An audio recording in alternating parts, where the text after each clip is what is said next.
ワン柴次郎です。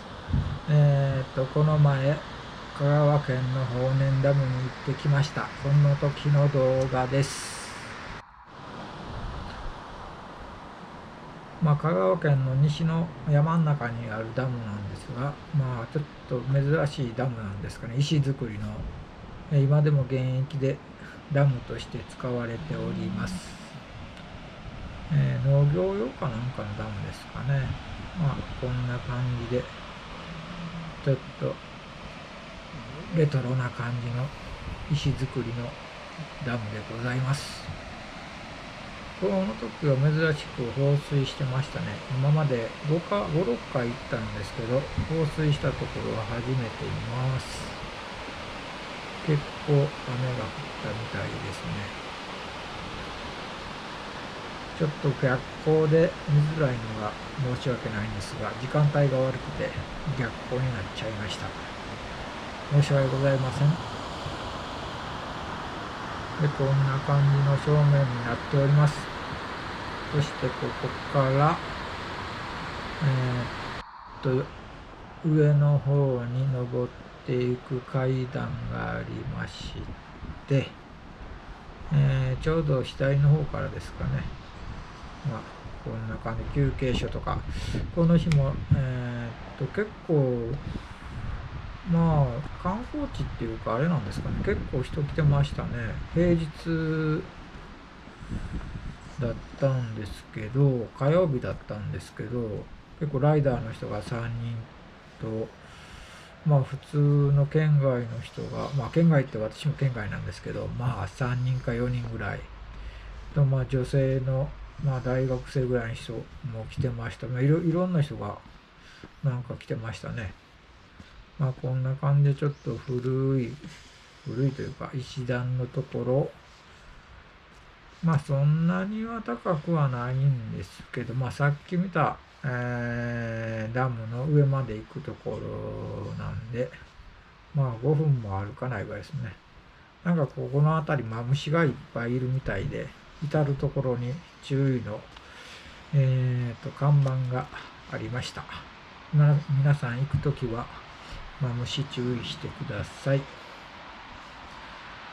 僕も山育ちで虫も結構見てると思うんですけど、ちょっと区別がつかないんで、ヘビで見たら基本的には、そっとして逃げていきます、私は。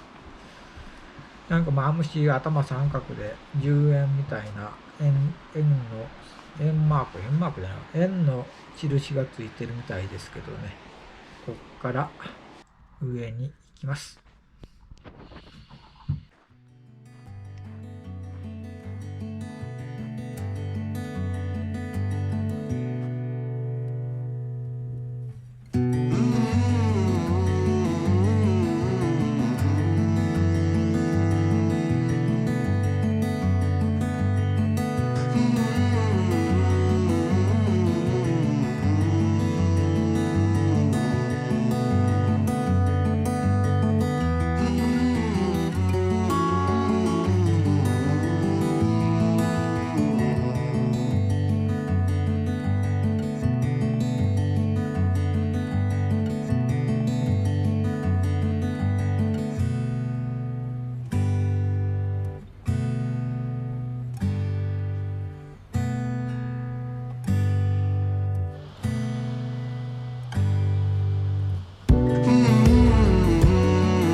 はい、どうでしたか。